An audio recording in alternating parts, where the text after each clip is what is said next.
to Travolting, covering primary colors. Enjoy the episode.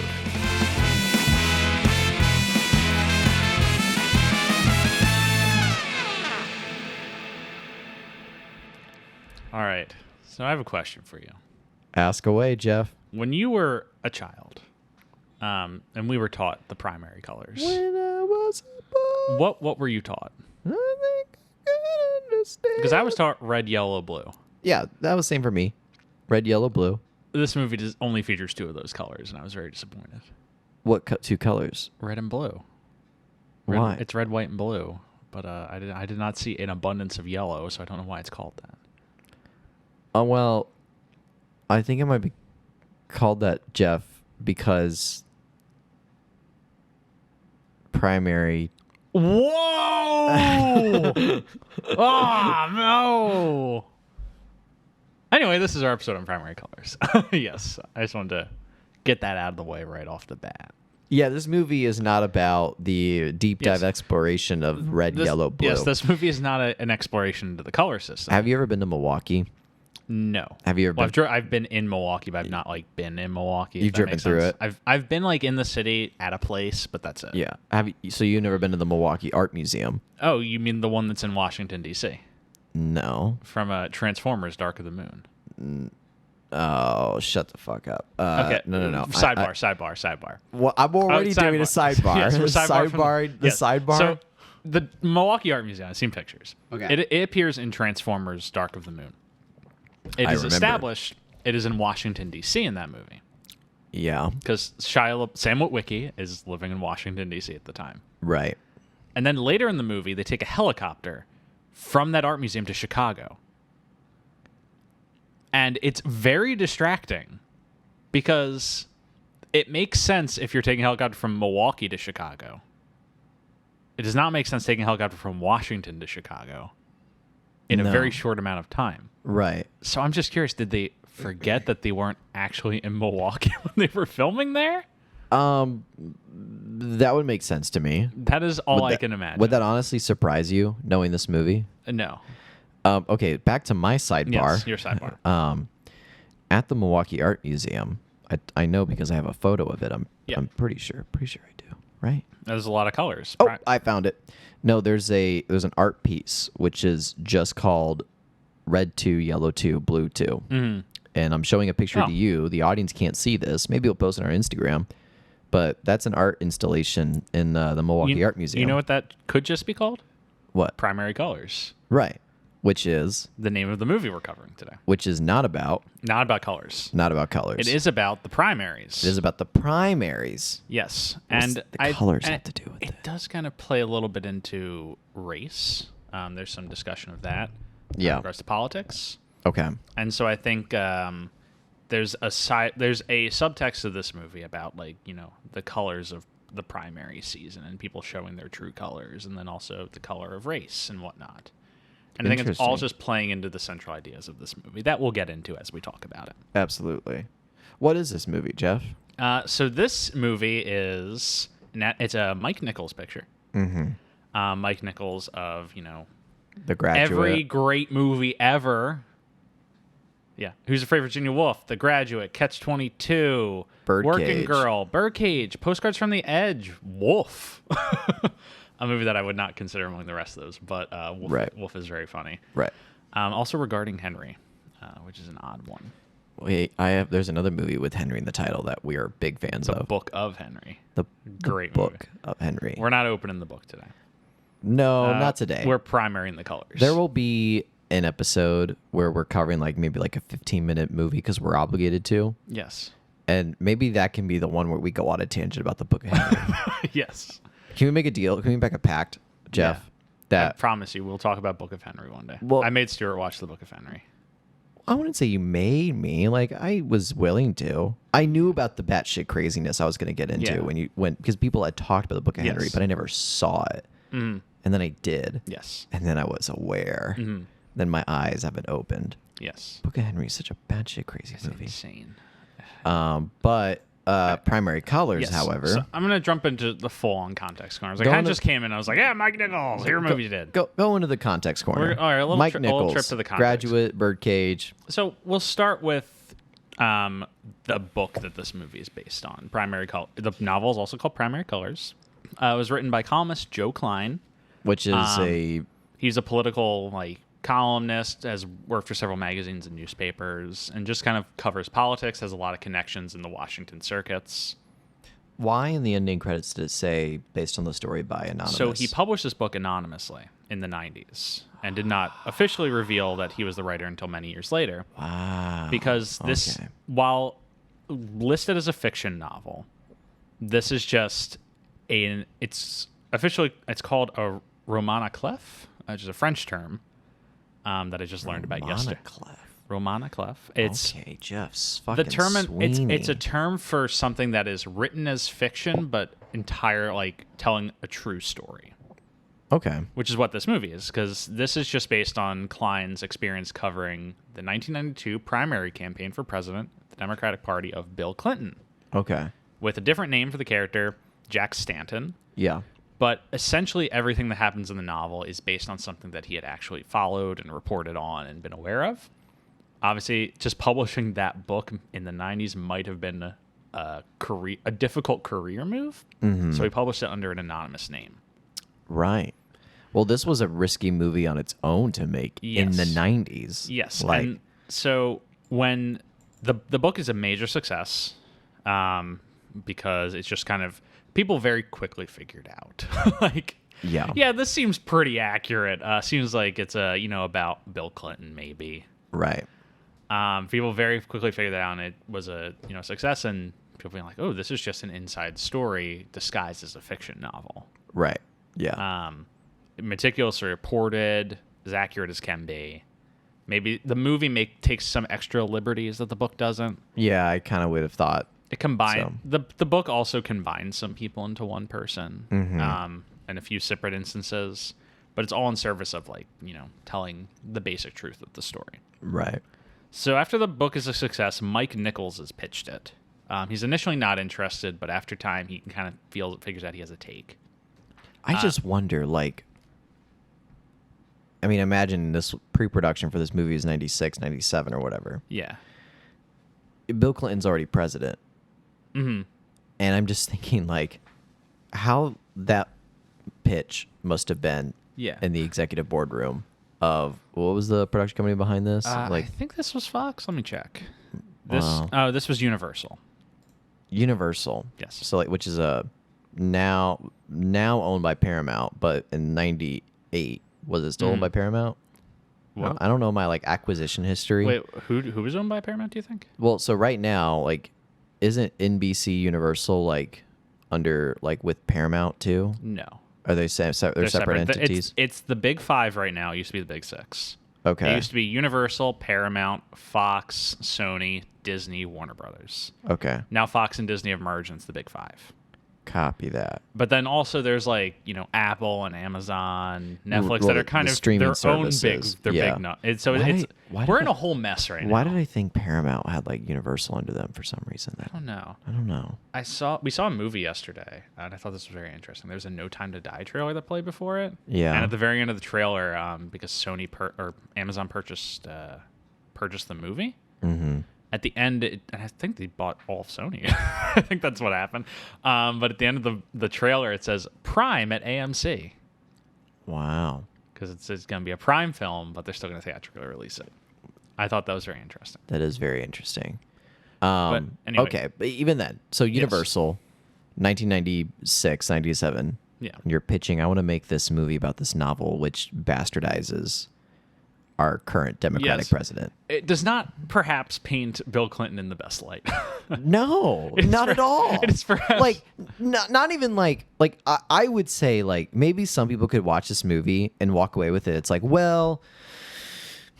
Stanton's not a good guy, but he's not an evil guy. Yeah. But I don't know, this movie to me it was very much oh God, this fucked up family, Jesus Christ, man, this is a movie about compromise in politics and compromising your beliefs in pursuit of something else. Compromise or abandonment.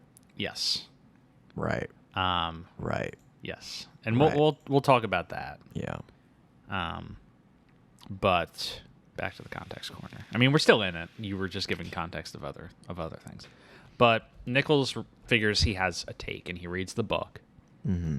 And there's one specific scene that we'll talk about later involving a donut shop that apparently really captured his attention in the book. Great scene. And in his head, he like had a vision of how he would shoot that. And that's when he's like, all right, I can make this. Yeah. So his frequent, his partner in terms of screenwriting, and they were a comedy troupe back in the 50s and 60s, Elaine May writes the script, as she does for a lot of his movies, including The Birdcage, which has just come out prior to this movie. Mm-hmm. Together, they kind of hone the story, figure out what they want, and then it comes time. Who are they going to cast as Bill Clinton?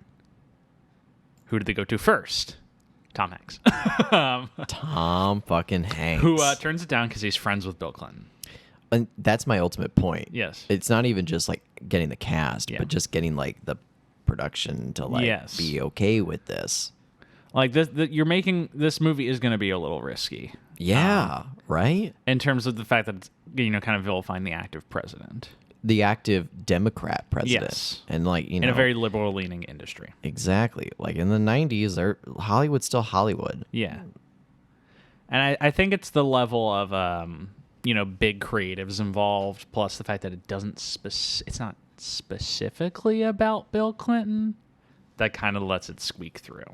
I'm just thinking, like, you couldn't make like a Primary Colors-esque movie today. Oh no, you could. Well, but I'm going to get into that. I'm going to get into that later. Yeah. Let me get into that later. Yeah. Continue with the context corner. The context corner. And it's about Emma Thompson, but we'll Emma get into Thompson. that. Your thoughts on a sequel to this movie? Oh my God. I don't want to get into it now. Yeah. Let's get into it. But this, and then very quickly they settle on the one and only John Travolta, who at this point in his career has just come off of, hot streak. A real hot streak. Yep. Mad City, Face Off, Michael, Phenomenon, Broken Arrow. A lot of... Was Mad City... No, Mad City was a colossal flop. I was going to say. But we liked it. But he's doing a combination of action star stuff, but She's So Lovely. Yes. Like his like more artistic like type of role playing that he's doing. You want to count Michael, like, and then Get Shorty, like, yeah. And you need an A-list star to play Bill Clinton in this 100%. movie. You need someone 100%. big to play the president in this movie. Absolutely. So much of what makes this movie work is kind of the charisma and star appeal of Jack Stanton. Like, because Jack Nicholson was also offered. Yeah, my roommate. He's moving out next week. I know.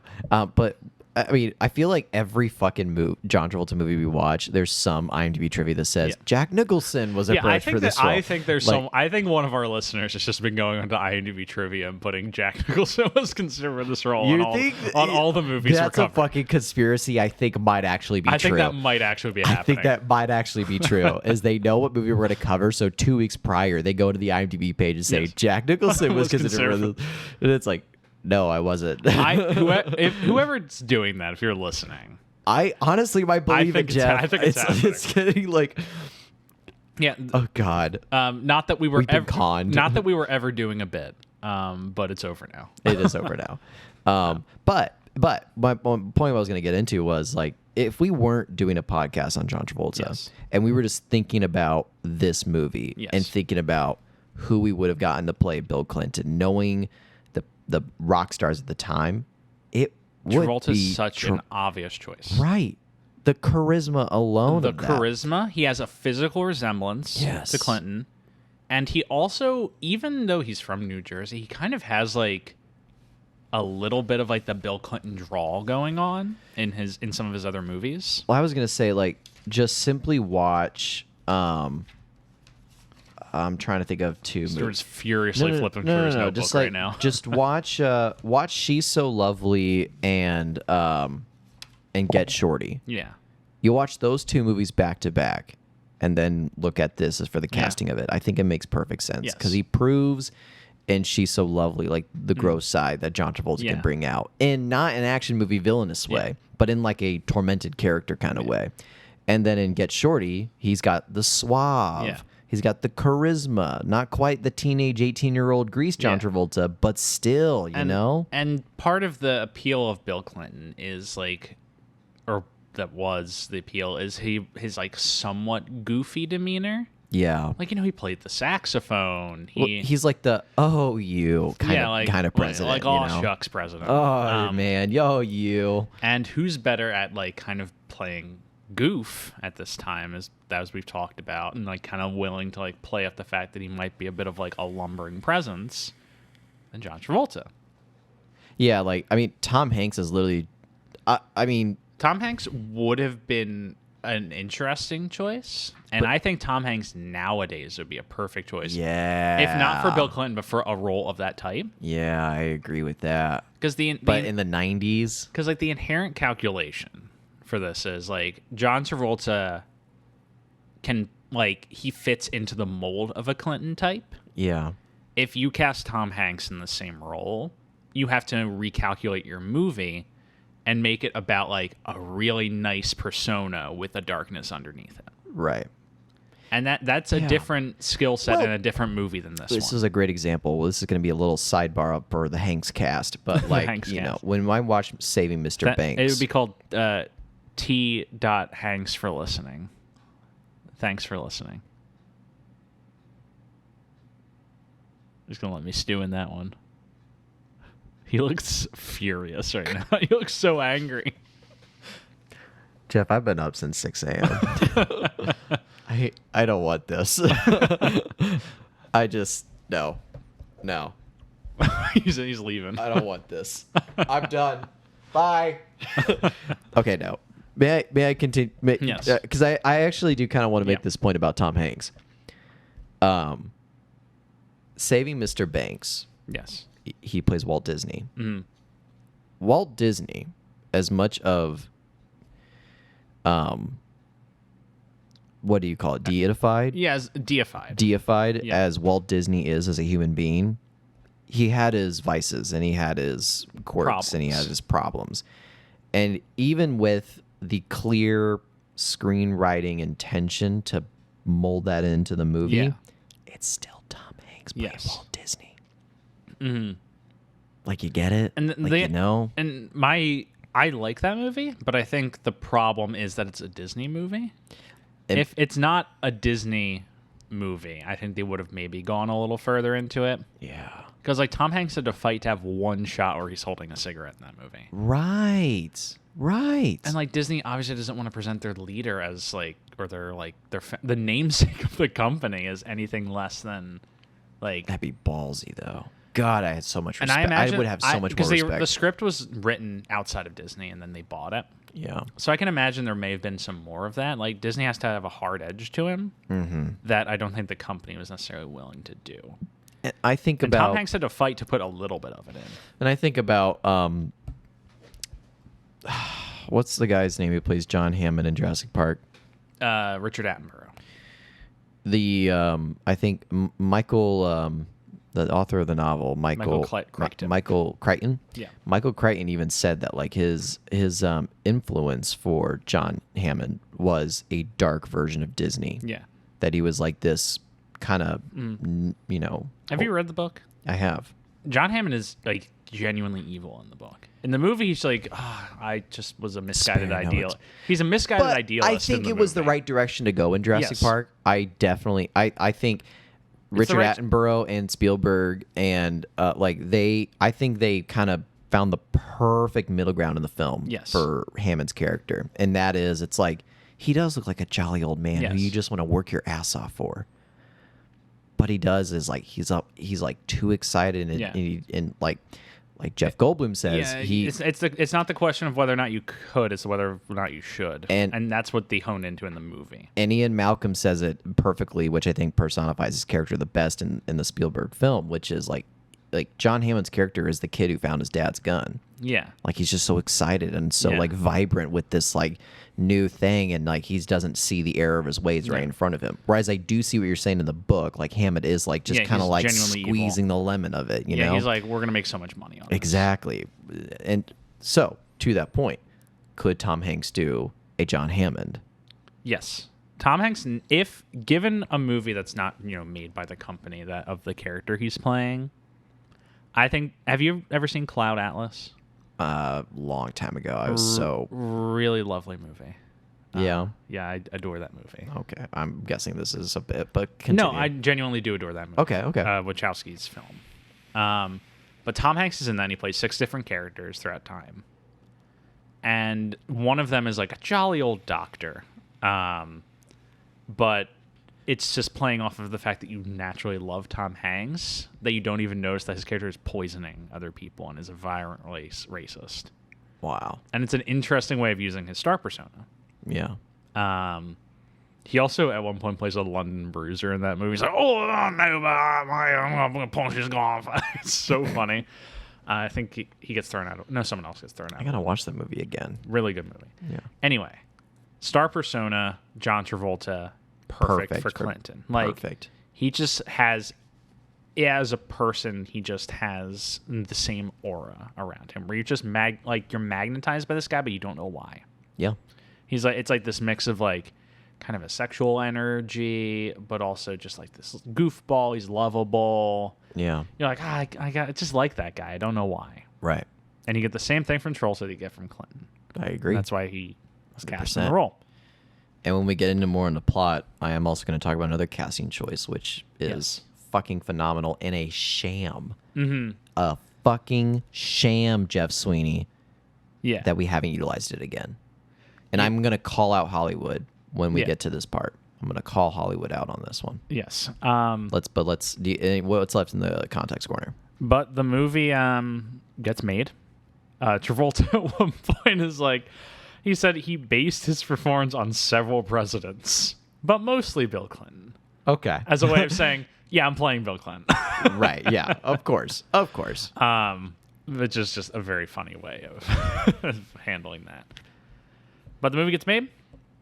Comes out in 98. Yep. March 20th. Weird time to dump it. But it is a weird time to dump it. Yeah. They're not going for award season, really. No, it still got nominated for 2 Oscars. Yeah, but usually award season's like August, November period, right? Which I think is a testament to the movie that it still got nominations in spite of its I would agree. lack of award season wide release. What did it get nominated for again? It was nominated for Best Adapted Screenplay and Best Supporting Actress for Kathy Bates.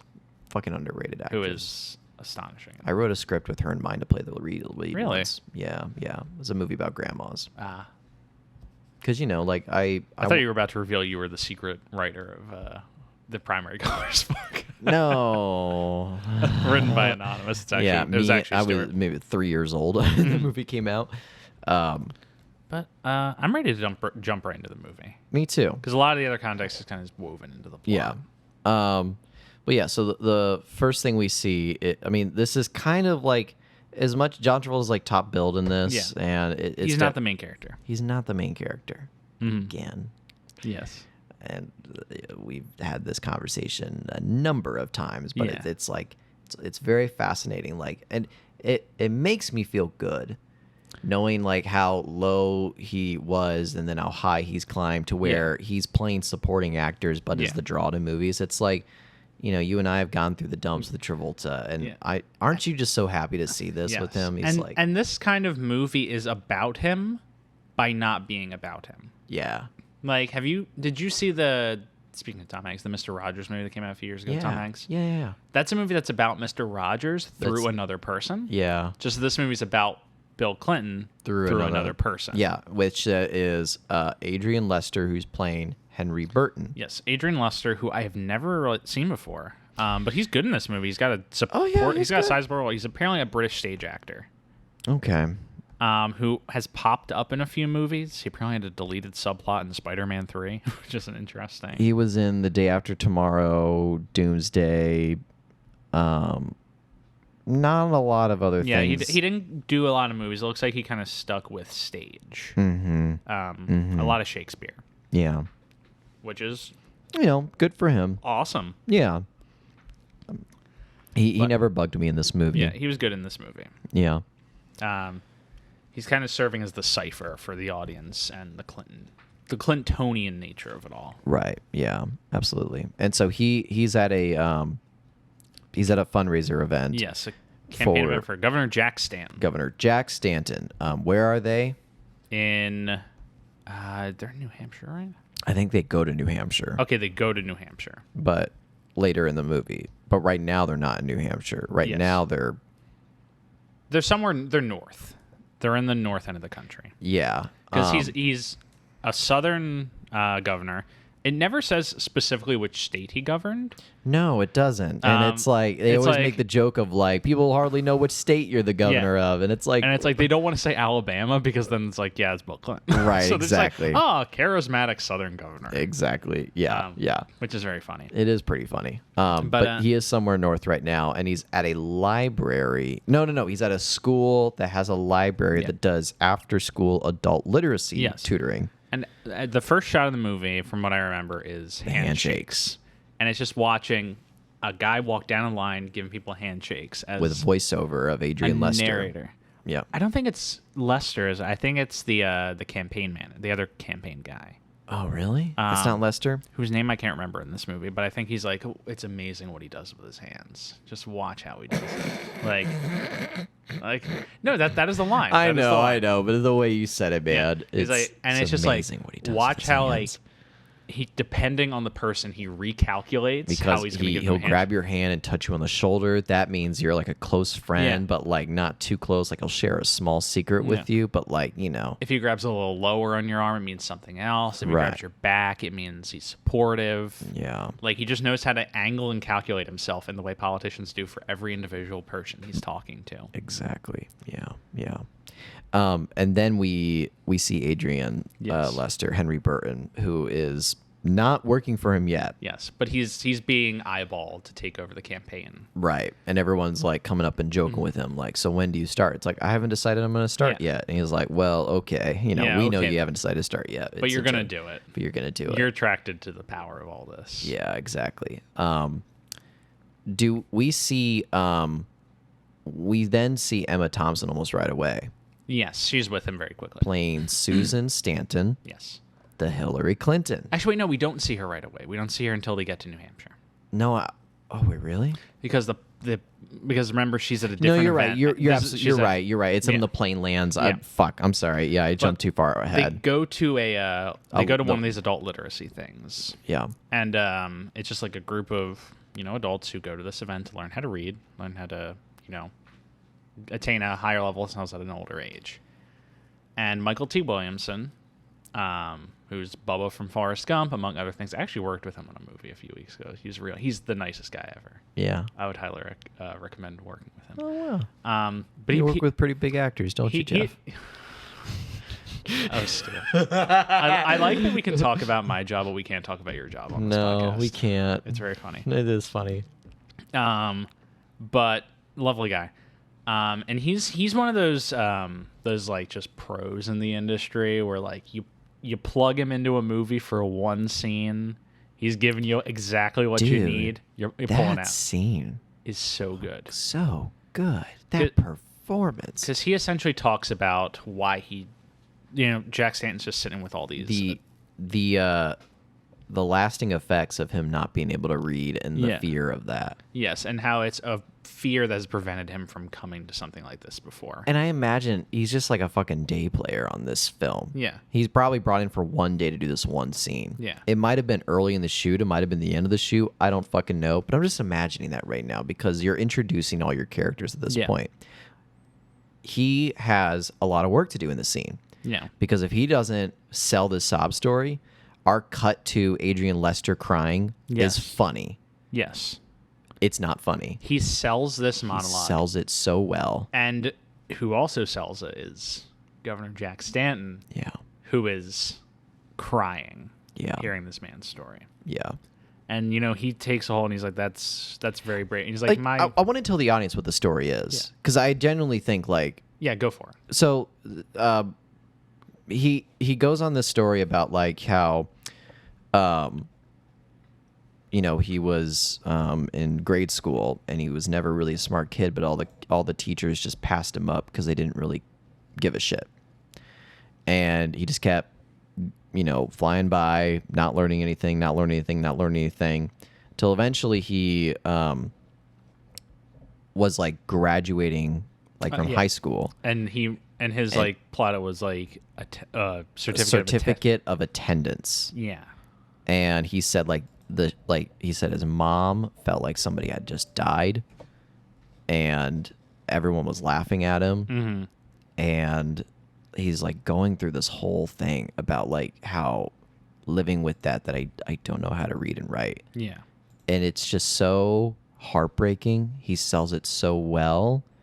And I'm paying respect to the performance here. Yeah. Because it is so good. Yeah. And it's in the beginning of the fucking movie. And he's never here again. Yeah.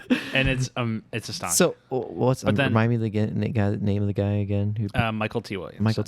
Michael T. Williamson, fucking bravo, man. Hats off to you. You probably don't get compliments for that one little scene in that movie a lot of people probably didn't watch, but we watched it and you were great in that scene. Yes. Good fucking on you. But Jack Stanton immediately afterward, like, he goes over and gives him a handshake and a hug. Yeah. And then, as politicians are wont to do, he tells his own story. Sob story. He tells his own story, taking that guy's story and drawing the comparison to empathize himself. And his story, which is a good story. It's about his Uncle Charlie. Uncle Charlie, who was a Medal of Honor winner from World War II. Who came back and had a bunch of opportunities laid out for him. And turned them all down and just sat on his porch and hung out. Yeah. And he's like, do you know why? It's because he never learned how to read, and he was courageous enough to go and fight the Nazis, but he wasn't courageous enough to admit he didn't know how to read. Yeah. And so he says like... that was powerful. Yeah, and so he says like, you all have the courage. And thank you for sharing it. There's a reason I care about adult literacy so much. What a great fucking opening scene. Yes. Because like here I am like saying like, oh, look how powerful that is. And that's exactly what the movie wants to do. It wants to do that to you. It wants to be like, oh my God, like, yeah, like now I all of a sudden care about adult literacy. Yes. In some weird ass northern state or something. And it's like, holy shit. Yeah. Like I fell for it too. Yeah. And then, Henry's sold on it. Oh yeah. And he goes back to his partner. It's never really established, like girlfriend or just a friend who he sometimes friends with benefits or whatever. Yeah, I don't really know. But he's like, I think this guy might be the real deal. Like he really, he seemed legit, and he seems like the guy who we can support. And they're members of I forget the name of it, but it's essentially like Black Advocate Group. Yeah, it's an African American advocate group. Yeah. And who like supports. I think it's literally called the Black Advocate. Yeah, it's a newspaper called the Black Advocate. Yeah. But it's part of their advocacy organization. And the way that she's not as sold because they're trying to support only black candidates. And he's like, I'm tired of working for congressional campaigns for black politicians who we get in, they support a bill, gets to the president who vetoes it, and we can claim a moral victory. He's like, I want a real victory. Right. Not just a moral victory. Right. And he's like, if I have to compromise and go through a white president to do it, then that's how I'm going to pursue this. And he takes the job. And then 2008. Yes, and then 2008. But he after this goes back and they travel around to New Hampshire because Jack Stanton has to meet with his wife at a fundraiser that he missed. Yeah. Who, as you had mentioned, is played by Emma Thompson. Who is Susan Stanton. Susan Stanton, which is a really good name. The Hillary Clinton trope. And pause. Thoughts, Jeff? She's really good in this movie. She's from the minute she lands on screen, because the first time we see her is in the airport, and we already get like a banter with her and John Travolta, and also her independence from him, like how she runs his campaign and like deals with his other staff. Oh my goodness. Yes. And I'm watching her on screen, and I'm like, this is Hillary Clinton. Yeah. And I'm not saying it's not a good or bad Hillary Clinton. Like it could Emma Thompson could make it whatever Hillary Clinton she wants it to be, but I believe that it's Hillary Clinton. Emma Thompson claims she did not base this performance on Hillary Clinton. Maybe. Press X to doubt. This feels very Hillary. And it might just be in the conception of the script. I mean, they make her hair look like Hillary, and she... And like you said, it has that kind of like, even though they're married and they're running for president, like there's a separation between them, and you kind of get the vibe that they're both in this for.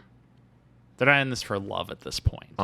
They're in this for the victory and the power. And so I remember I was watching this, and I texted you, and I said, like, why hasn't Hollywood like brought Emma Thompson back?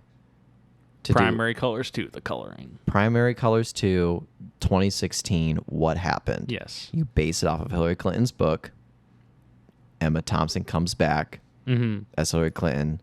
Brendan Gleeson plays Trump because he did a scary good Trump on that TV show I didn't watch.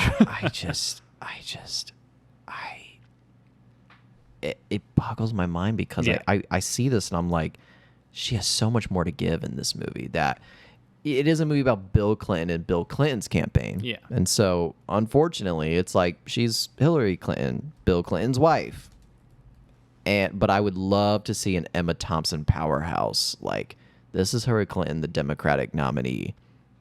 And I don't need it to be about her and Trump. Yeah. It could just be about Hillary Clinton in the primaries. Yeah. It could even be before Trump was even in the fray. Hell, it could be the 2008 campaign or 2012 campaign. Like, did she run in 2012? She did not. She ran in 2008, though. 2008. Yeah. Could be about that campaign. But, like... You just want Emma Thompson as Hillary back. Hillary Thompson as Hillary Clinton back. Oh, my God. And you can have old John Travolta just walking No, around. I don't need... I got my fill. I got my fill with Primary Colors. I did not get my fill with Emma Thompson and Hillary Clinton. Oh, my goodness. Amazing. Call her Susan Stanton. I don't give a fuck. You can literally make this a sequel or call her some other like weird ass name. Yeah. Doesn't have to be exact. But oh my goodness, guys. Yeah.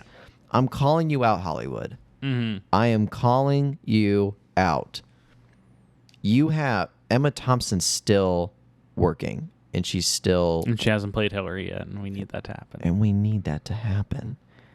Whatever you want to make it about the aftermath of the election. Make it about her deciding to run. Make it about her hanging out at home. Make it about her hanging out at home. I don't give a fuck. But just put her in the top billing role as a quasi Hillary Clinton again. Please. Please. I'll get in the horn with Hollywood. Okay. Rant over. Rant over.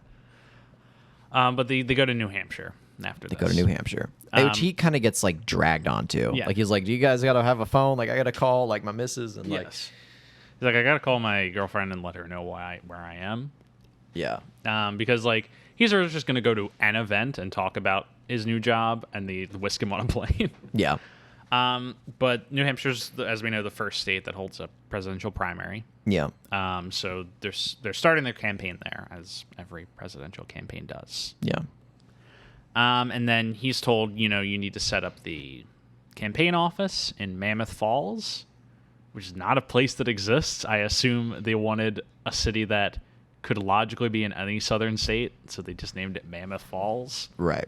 I found it Mammoth Springs State Park in Arkansas, which is where Bill Clinton's from, which kind of makes sense. Right. But I would presume that they're kind of keeping that one close to the vest. Yeah, probably. So he gets dragged to New Hampshire and essentially brought onto the team. Yeah, and he meets Uncle Charlie. He's like, Charlie. oh, you're the guy at the World War II store. And he's like, I am his uncle. My name is Charlie. Anything else he said? He's like, puts his hands up. It's like whatever he wants me to be. Yes. Yeah. I'll be whatever story he needs to tell to win a few votes. And that's when you start like, oh. Yeah. That's why that first scene The is veil. that's why that first scene's so powerful, is because they Yeah. want you to like be tricked by it later. Exactly. And again, the genius of the film, and I will say the word genius, like it is like that veil starts to crack a little bit, and we're with Henry as it cracks, and we're just doesn't quite catch you off guard because it's like, well, okay, yeah, I don't know, whatever, okay, but there's many more cracks to come. And this is around the time I think where Henry, after committing, he meets some of the other team members, including Billy Bob Thornton. Billy Bob Thornton's in this movie. Who's playing Richard Jemmons is his character's I name? just know it was Richard Richard. Jemmons. Who's based on James Carville. Yeah. He looks like James Carville. I don't know. Who's James Carville? He was this person in real life. Bringing up a picture. You might have seen him. He pops up on like MSNBC and CNN a lot. Okay. That's what he looks like.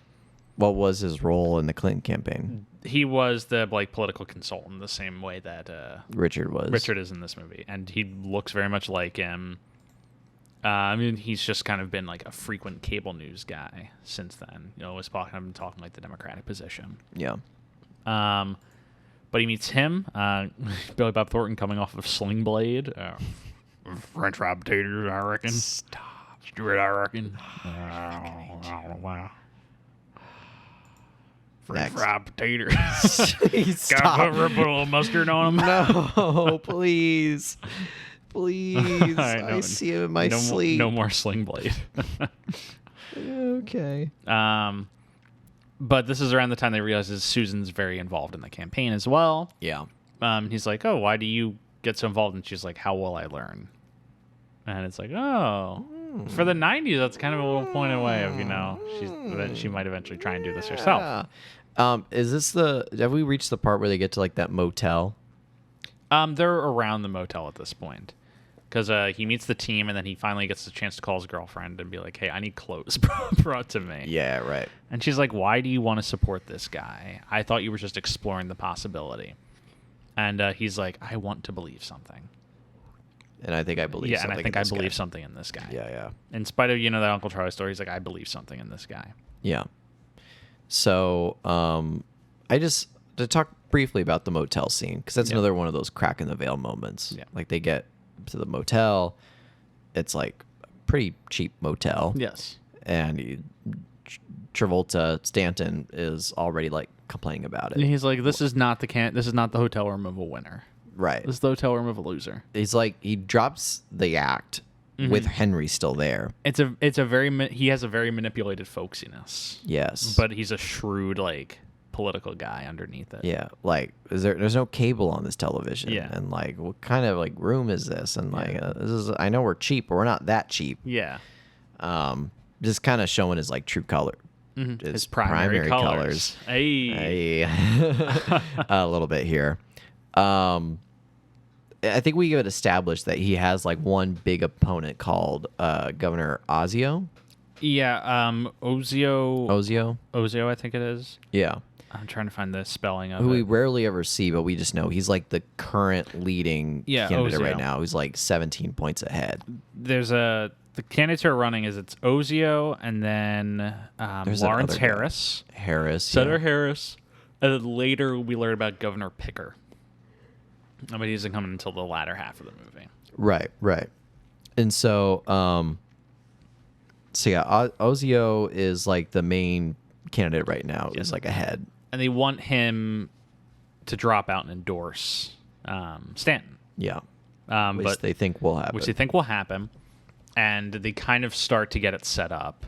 But then Ozio very quickly turns on him. Was this when they're having dinner? Yeah. So I'm kind of jumping around a bit at this point in the movie. Too. Well, there's one particular scene I really want to talk about. Yeah. It's where he's like after a dinner. I can't remember what dinner. It's like an event, but I think it's the one with Ozio. Yeah. Where he gets like ambushed, and it turns out like he's not being endorsed or whatever, and he gets in his car, and it's Travolta, Emma Thompson, and Adrian, and they're in the car, and Travolta's like going on a fucking rant on the phone. Yeah. I mean, this is like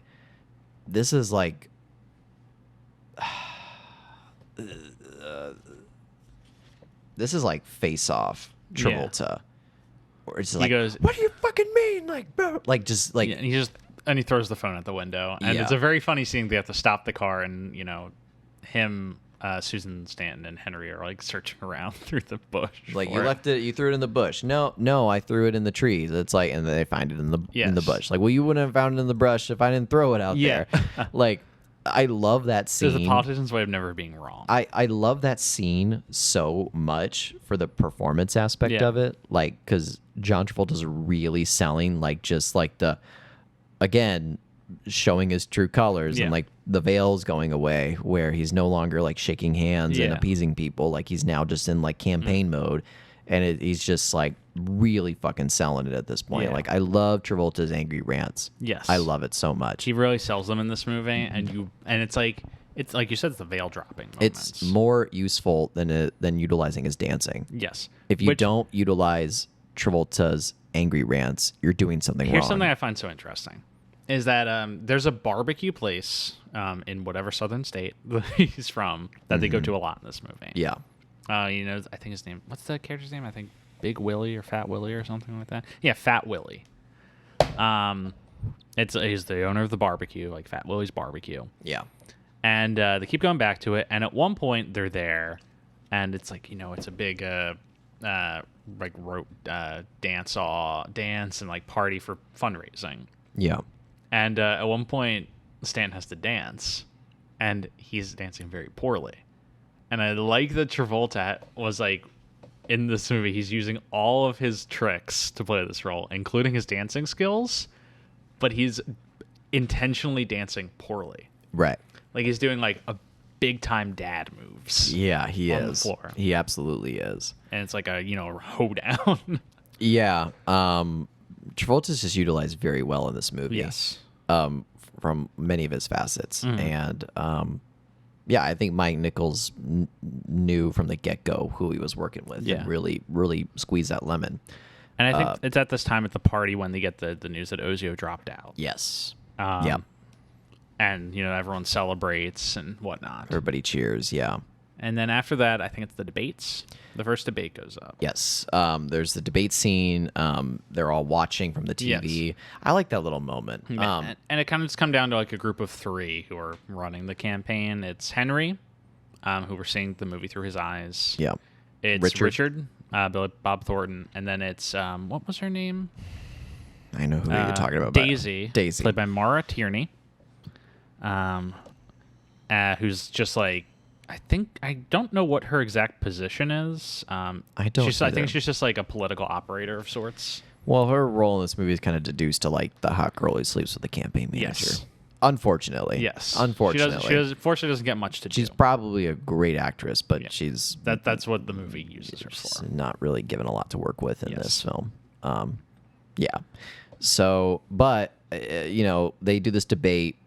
Stan has a couple good knockouts. Yeah, he gets nailed at one point by a senator being like, Governor Stan, I don't think there's anything that you disagree with. Yeah, and he's like, what aren't you And he's for? like, well, people in this country are hurting. It's like, here's what I'm not for. I'm not for doing nothing. I'm not for dissuading ideas that aren't my own. Yeah. And he just gives a great like political response that like everyone's like har har, and everyone and you think about it, and you're like, doesn't really answer the fucking question, Exactly. He's and they're like, that is such an amazing response, and he comes out the clear winner of the debate. Yeah. But it's shortly after this where Henry's ex-girlfriend at this point, the girl he was with at the beginning, comes up and is like, Governor Stanton, is it true you were arrested in 1968? And he's like, Chicago. No, never happened. And it's like, is it true that you dodged the draft? He's like, I was accidentally picked up once, but it was expunged. It doesn't worry. Yeah, check your records. And then he also plays that off really suave and cool. It's like, check your records. It's all Travolta's really good at the politician's point in this movie. The ways of using his fingers and pointing at people and just brushing things away. Whenever he's like on camera or in an interview, he never looks like he's backed up against a wall. Yes. He always knows the way. He's always slippery and knows the way out. Yeah. But because of that, Henry looks it up and is like, he was actually arrested. And the Democratic governor or the mayor of Chicago. Yeah. expunged that from his record as a thanks. Yeah. Because they were connected. And they're like, that's a bad look. And this is during the same mayor of Chicago who busted the Democratic National Convention from the film The Trial of the Chicago 7. Yes.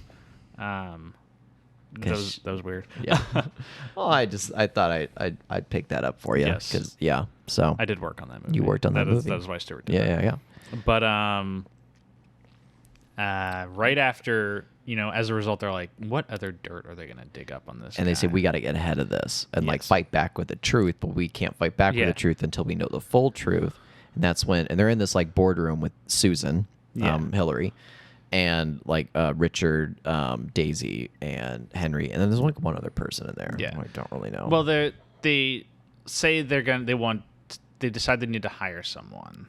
But the thing they have to figure out is they have to talk with Susan first. Yeah. Because this is going to dig up affairs that have been talked about. Yeah. So they talk with her, and they're all trying to not tell her, we need to hire an investigator to look into if either of you had affairs. Right. Billy Bob Thornton gives this very funny long monologue where he's like, say you're in the woods. He's like, say you're in the woods. Oh, yeah. I love this scene. I love it. And you're shooting some doves. And you got the boars. The boars are coming at you. It's like, what are the boars in this? And he's like, all right, you get 3 versions of this. Yeah. Do you grab the doves? And he's like, your pants are down as well. He's like, do you pull the pants up and run? Do you try and grab the doves, leave the pants down and run? Your pecker just floating about? Do you remember the analogy that well, Jeff? Or are you kind of making it up? No, as it I goes? remember it. Okay, and then he's like, that's shocking. And he's like, or do you try and shoot the boars before they get at you? And everyone's very confused at this point. Who are the boars in this? And he's like, I reckon we're the shut the fuck up. We're the doves. Fuck. I reckon. God damn it, you. But it's very confusing. And Susan's like, I have no idea what you are talking about. And eventually Henry's just like, we need to hire an investigator to look into. So then they hire. Well, she says, I'll talk to Jack. She talks to Jack, and Jack's like, there's only one person you can hire. Her name is Libby Holden. Played by Kathy Bates. And it's established that they were old friends. They worked together on the 1972 campaign for George McGovern for president. And then she had a mental breakdown. Yes, over a reason we'll talk about later. We will talk about later. But they worked on the McGovern campaign together. And after he lost, she kind of had a breakdown. And over something that was her fault. I was watching this movie with shamefully to say, bringing a lot of my House of Cards experience into it. Because, House of Cards, we don't need to talk about Kevin Spacey. Yeah, we don't need to talk about the star of the show. The star of the show. But, the movie does do a good job of, educating you the roles each part plays. It talks about how Frank Underwood's the whip of the house and what that means. And talks about, the lobbyist role and all that stuff. And I kind of saw Kathy Bates, Libby's role, as being, the guy Doug. I've not seen House of Cards. Oh, well, Frank Underwood has this guy is Doug. When he becomes president, he makes him chief of staff. But while he's still a whip, he's still just his major assistant or whatever, who does a lot of the investigative dirty work for him. He's kind of I kind of want to know what is his name. He's a pretty big actor. Not big actor, but a notable actor. A notable actor. But I just fucking look this up. Libby is actually based on real people. She's an amalgamation of 2 different real people who did work on this campaign. Michael Kelly, who plays Doug Stamper. Oh, Michael Kelly, okay. In House of Cards. So if you are familiar with House of Cards, Libby in primary colors, played by Kathy Bates, is the quasi Doug Stamper in House of Cards. She digs up the dirt, kind of helps. Gets ahead of it before it knocks down. Yeah, and she's based on 2. She's based on 2 people, Betsy Wright and Vince Foster. Vince Foster was a lawyer for the campaign. Betsy Wright was like Trump's Giuliani, kind of. But he would help Betsy get ahead of these things, and they would kind of deal with it. And he'd hit subpoenas and whatnot to kind of prevent stuff from getting out about the Clinton campaign, and that she would investigate it. When we get to the end of the movie, I'll talk more about the 2 real people who they're based on. Okay. Because what happens at the end of the movie with the Libby character did actually happen with one of those people. Yeah, this guy then goes into the conspiracy thing. Yeah, a little bit. But Henry. Also, I wanted to mention Henry is based on a real person. George Stephanopoulos, the ABC reporter, was the chief of staff for the Clinton campaign. Oh wow! And that's who the Henry character is based on. And they just made him black. Yes. I mean, yeah. For reasons, I suppose. Yeah. But I mean, he's not just like, let's just cast a black guy, but there are like they make a point race overtones in the film itself. They make a point about that probably didn't happen in real life because it was just George Stephanopoulos who like pops up in ABC and is like, or whatever. I don't watch ABC. We're millennials. We don't watch the news. Yeah, I don't have cable. I don't have cable either. Yeah, but Livy. If you have cable, you're probably one of those fucking tools who also gets White Castle, and we cannot fucking stand White Castle on this show. If you're a listener who, I'm bringing the White Castle bit back, Jeff.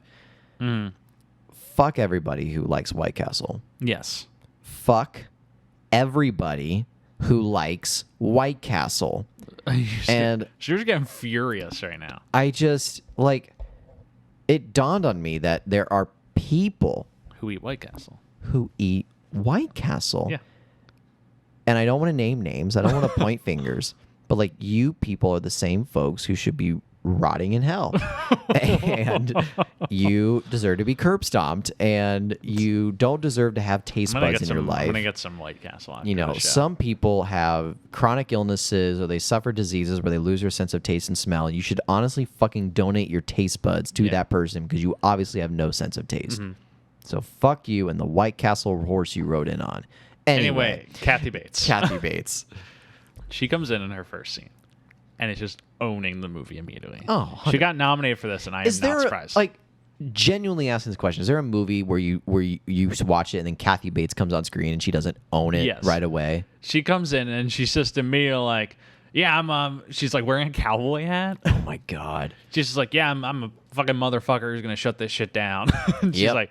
Takes no shit from anyone. She's like, I'm gonna dig it up. I'll take care of it. So they have her investigating things that are gonna come out, and that's when we get the first affair allegation. Yes, from a 12-year hairdresser of Susan's. Yeah, Cashmere McLeod. Cashmere. You remember the fucking name? I'm looking at a cast list. Yeah, I have a cast list right here. Cheater. Who is based on a real person. Right. Jennifer Flowers was the real person's name, who was, a long-term member of the campaign or of the Clinton world, who said that she had an affair with him for 12 years. They shut it down. They invalidated it during the campaign, including the tapes. And then in 1998, during Clinton's impeachment trial, he confessed that he did have an affair with her. He said that they only slept together once. Under oath, but he did admit to the affair, to some part of the affair. Was that after this movie? That was around the time of this movie. Yeah, because this movie plays it like could have, probably did, but we're gonna leave it off as we've disproven it to the public. That's how this movie plays it off. Well, they did basically invalidate the tapes element the same way they did in this movie, and they determined it was another phone call. Right. That was edited. But they still leave it off as just because we invalidated the tapes doesn't mean like shit didn't actually happen. Yes. In the movie. Do you want to know something pretty wild about this movie? Yeah. This movie came out 1 month after the Monica Lewinsky scandal became news. Which is a very wild time to see this movie. Did this movie do good in the box office? It did not. Really? Oddly enough, it did not. Really? Yeah, we'll talk about that at the end. I think it might have just been a little too much Clinton too fast. I think people might.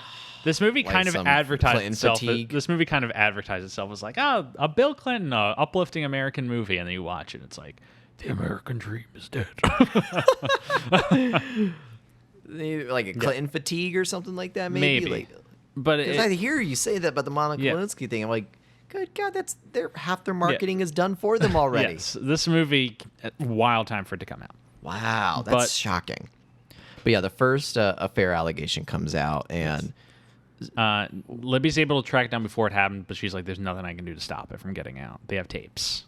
Right, and Susan immediately slaps Henry, Jack about it. And it's not like she slaps him because of the affair. Yeah, she slaps him for being so stupid with his campaign. So stupid. Yes. Which is something that's like I'm not gonna like speculate into the Clintons' marriage and lives, but I totally imagine it's like that. The fact that Bill Clinton has affairs is a no-brainer, but the fact that he's an idiot about it is probably like, get your fucking. I mean, it's the same thing as like I do not. At one point, in this movie, Libby's like, 3 things are going to come up: women, marijuana, arrests. And it's like the same thing as the I did not inhale story. Yeah. Like, what? That he's just stupid about how he handles these, less than him doing them. Right. Yeah. All more credit to Travolta's amazing performance. Yes. Yeah. But Henry and Libby are sent on like damage control. The tapes are played at a press conference. And it's during this where it segues to the donut shop scene, right? Yeah, as that's playing, Henry's like watching the press conference on the news where they're playing tapes, and he looks at the window, and it's this really cool shot. Oh yeah, of this Krispy Kreme donuts. Beautiful shot. Shout out Krispy Kreme. Well, it's based on a painting. Yes, based on a painting. The Everyday or Average Man painting, something like that. Let me look up the actual name of that painting that it's based on. I think it's Nighthawks by Edward Hopper. Yeah, what's like the actual painting look like? Here, I'm bringing it up. Oh, it's. I can't believe I'm this silly. It's this one. It's the one. Look at this. You've seen this painting a million times. Yeah. Yeah, I thought it was that painting. Yeah. I just wanted to be sure. But good golly gosh darn is it. Yeah, it's at the Art Institute in Chicago. Yeah. Shout out. Let's go. After we finish today. Really? No, not actually. Oh, I was gonna go.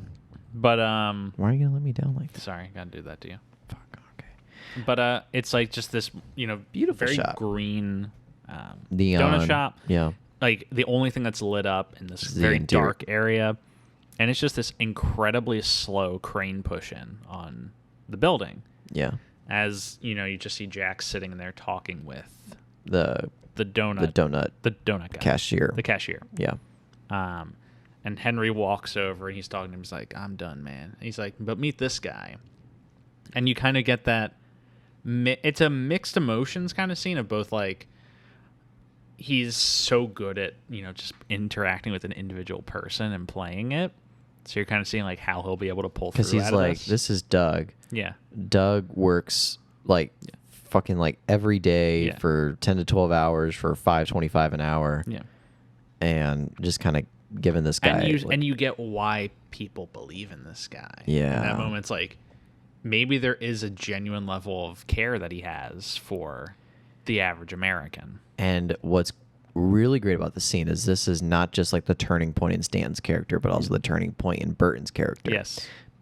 And not for the better either. And Henry's like, I'm going to make sure this guy wins around this point. Right. Because like we are in the midst of like, I mean, we know later in the movie that they debunk the tapes. Yeah. But in the film, it's like this guy's like reputation's literally going down the toilet as they're talking right now. Yeah.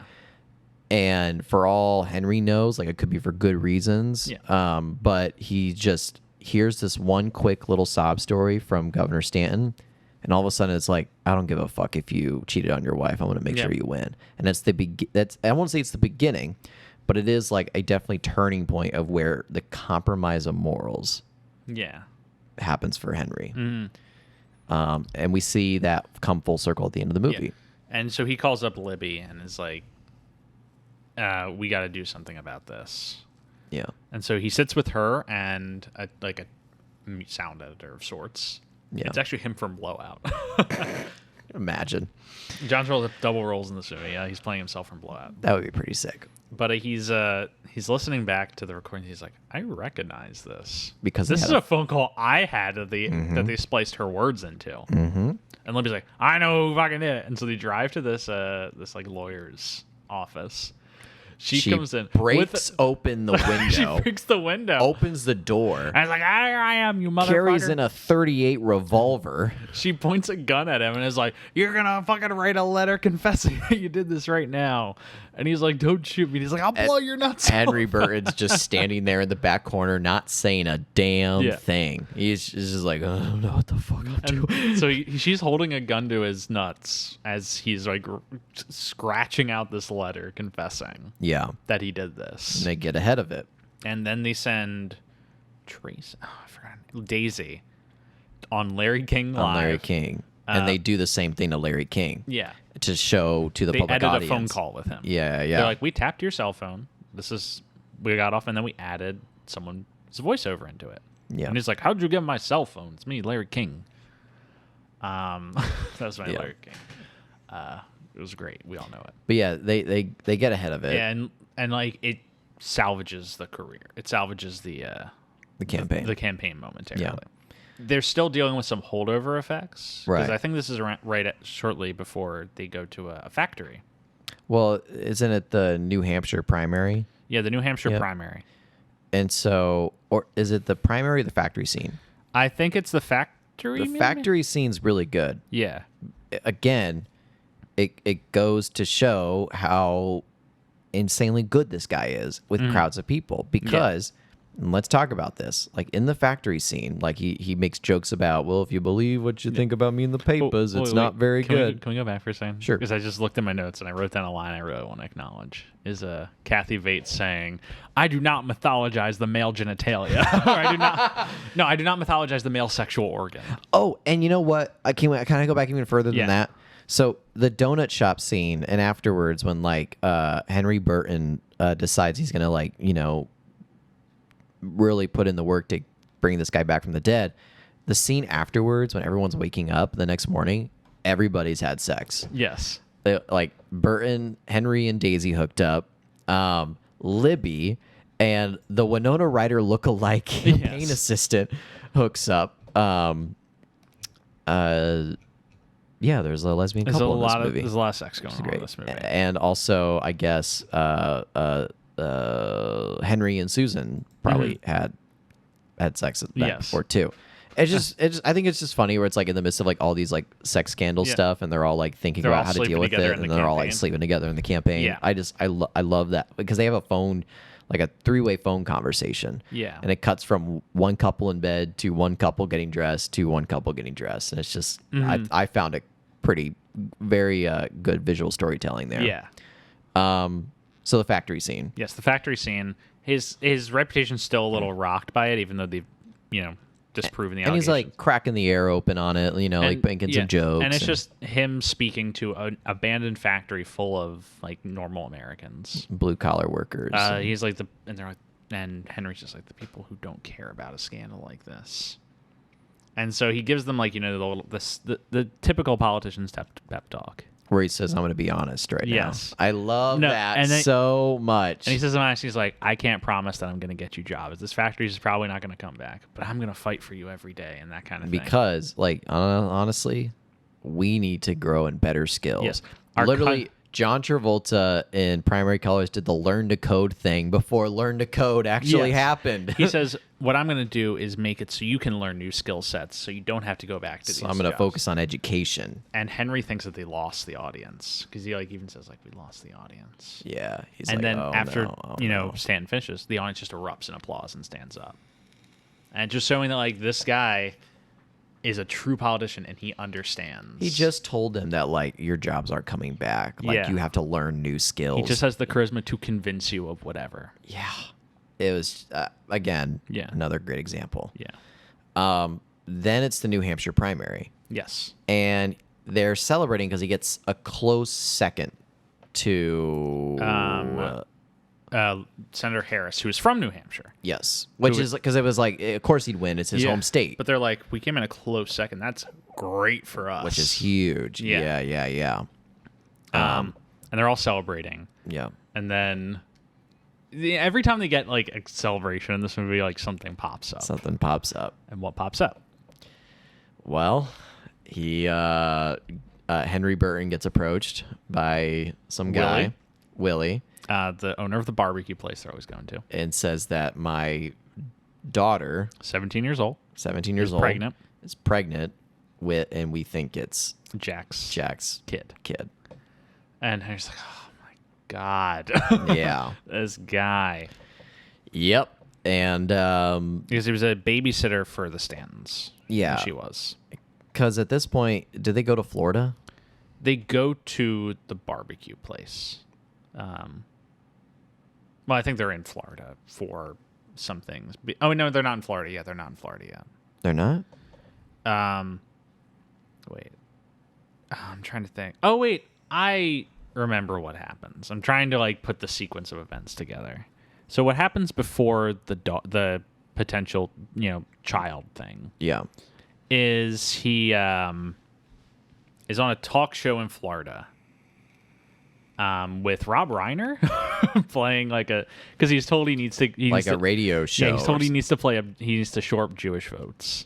So he goes on a talk show with Rob Reiner, which is just very funny. Wait a second, because there's like the build up to this, and the build up to this is because all before the movie, because this goes with the central theme of like compromising your views and morals. Yeah.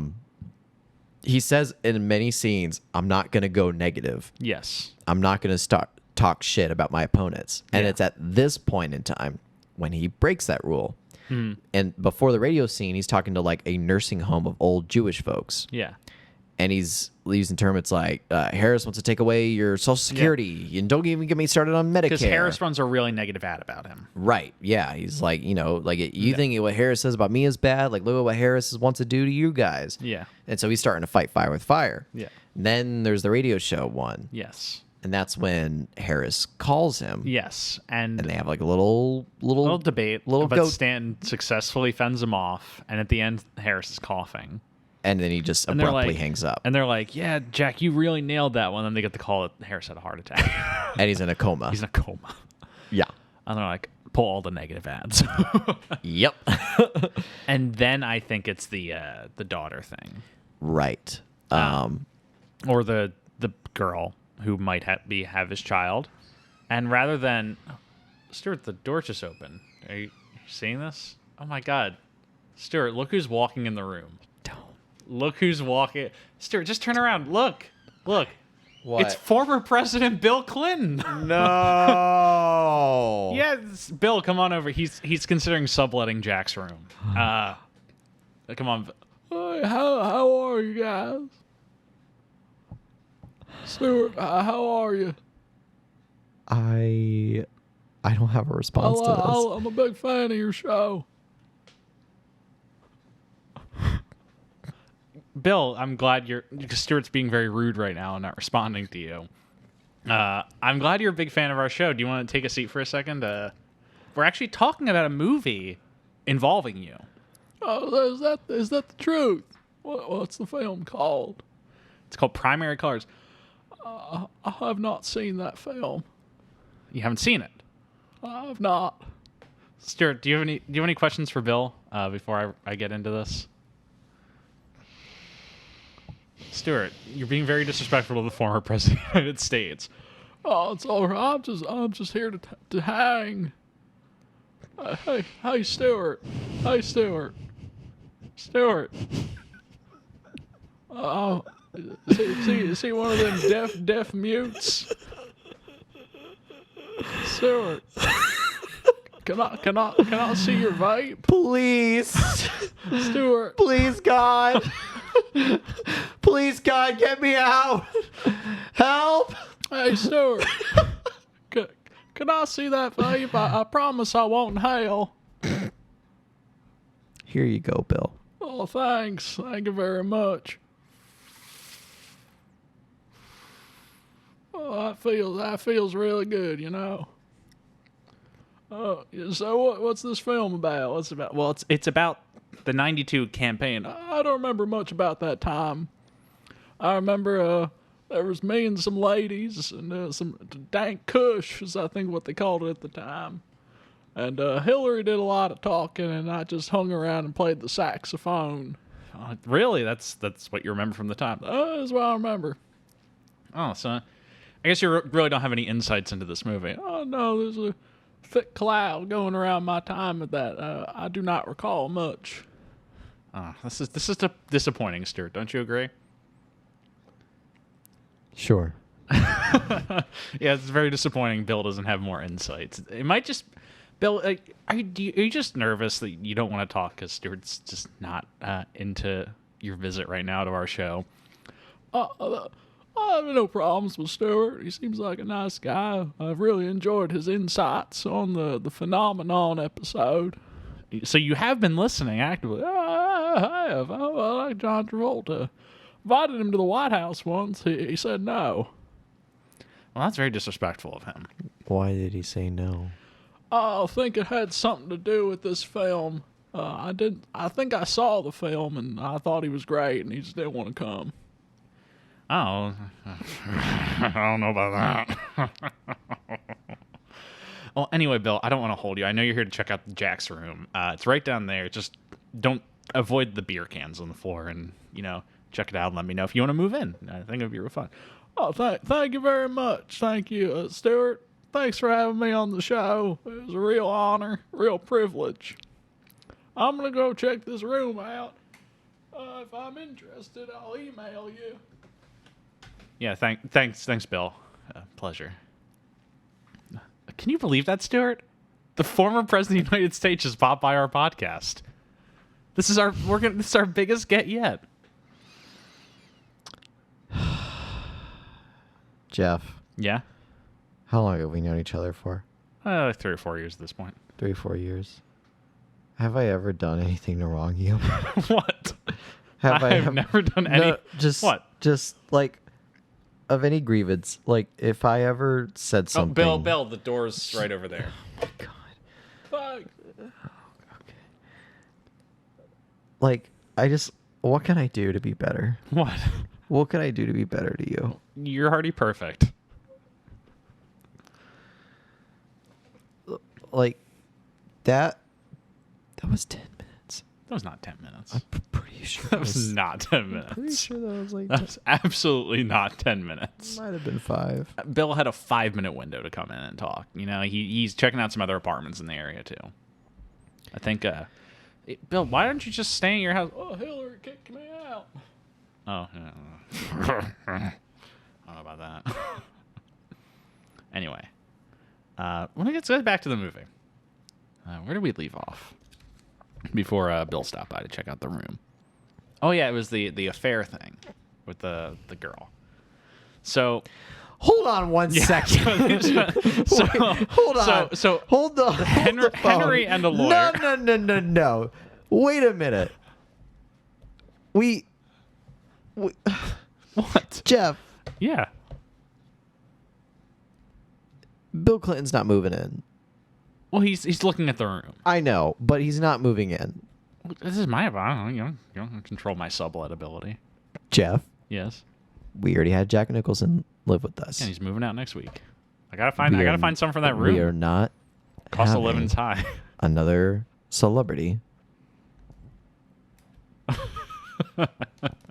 living with us. He probably won't take it. It's just an offer. It's just an offer. We'll see next week. We'll see next week if it was just an offer. Yes, we will. It was just an offer. All right. So the sex scandal. Yes, the second one of the movie. Yeah. So, just give me death eyes right now. That I can't. I don't know what you expect me to do the rest of this podcast. What do you? Just tell me. You're just really starstruck. Tell me what you want me to do. You're really starstruck. Just tell me what you want me to do. Because I don't know what to do. Act like nothing happened. Nothing happened? When you see like someone famous like that and you meet, you just got to play it off. You got to play cool. I know you're starstruck. I know you're a fan. You just got to move on. So, the sex scandal. Yes. Yeah, the sex scandal. So, they send Henry and a lawyer named Howard, who's like been present throughout the movie. Mm-hmm. But never really has you don't really learn what this guy does besides just being a lawyer. Right. And they send them to Willie's barbecue. Because Willie just said, I just want to talk to Jack about it. Right. And this is kind of just showing the sliminess of it all, that even his own friend, he's sending a lawyer and his campaign manager to deal with it. And they slide the guy an NDA and all these documents. And they're like, your daughter will have to have a blood test or and he's like, that's some sort of procedure. I can't remember the name, but it's they're going to essentially stab her with a needle into her womb, draw blood from the fetus, and then compare it with his to see if it's actually his child. Yep. And he's like, you want to stab my daughter with a... Jack wants to... I just want to talk to Jack. And like, you're not talking to Jack. This is how it's getting handled. And then if he's the father, pay you guys off. We'll provide for the kid. We want to take care of him. And Henry is really disillusioned by this. Yeah. He just, he's like, that was so slimy. I felt so bad. Like, this is a friend of Jack. And he just, the second he presented a problem in his campaign, tossed to the side. Like that. Feels very familiar. Feels very familiar, yes. Yeah. How so? I mean, with real life events. Yeah. With the things we've heard. Yes. About it happens a lot. Said campaigns. Yes. You seem defeated right now. I really don't know how you want me to continue with this podcast. Well, we just got to do it normally.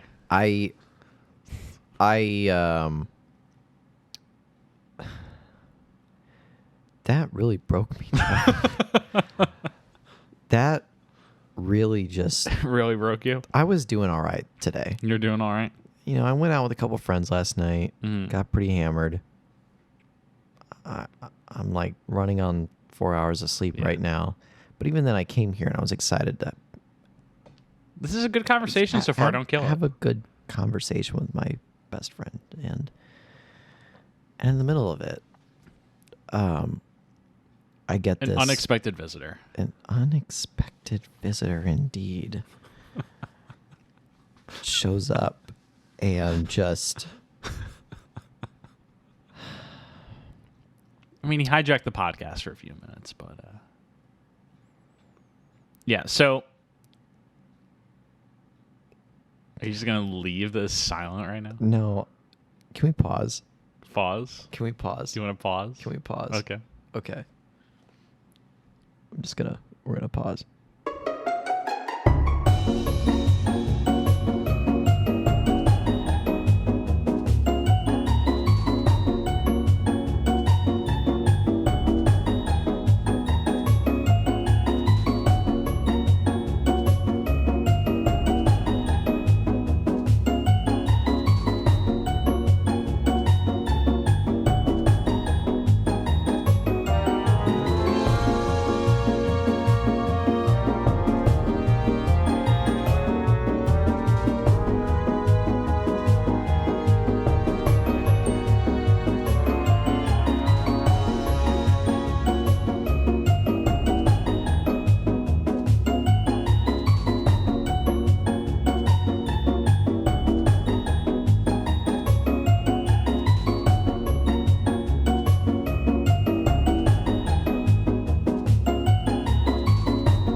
All right. We're back. So the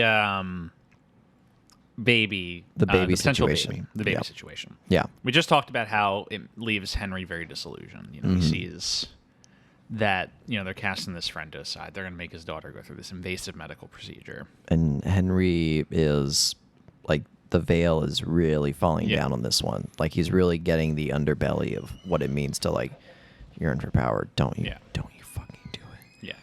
And it's... You fucking do it. I'm not doing anything. That was my girlfriend walking in the room. Anyway. So... when does a situation happen where they have like the blood results, but they find out? Yeah, well, it pretty much... We have to introduce another character first. Because in addition to this scandal that's threatening to break out, there's another scandal threatening to bust out with, or not scandal, but a problem, in that Harris passes all of his like supporters onto another candidate, Fred Pickard, which is a good name, former governor of Florida, who had not been active in politics for several years, but is well liked, very straight laced, wholesome. It's hard to find any dirt on him, right? And so he takes over that campaign, and his like approval just immediately skyrockets, especially as he's collecting all of Harris's old votes.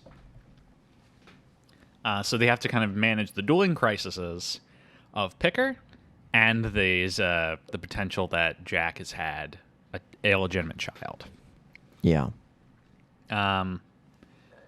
So I think the first thing that happens is they do get the blood test done. They determine, he's not the dad. Case closed. Except Henry. This is a little later, but Henry does cross-check it. Is it Henry who cross-checks the... I thought it was Libby. It's Libby, okay. Yeah. Because Libby is sent on a mission to find dirt on Picker. Yeah. Which she's like, I liked this guy. Yeah, she supported him. Yeah, she's like, I've supported this guy in the past. I don't want to ruin this guy. But she's like, I am working with the Stand campaign. I'll find him.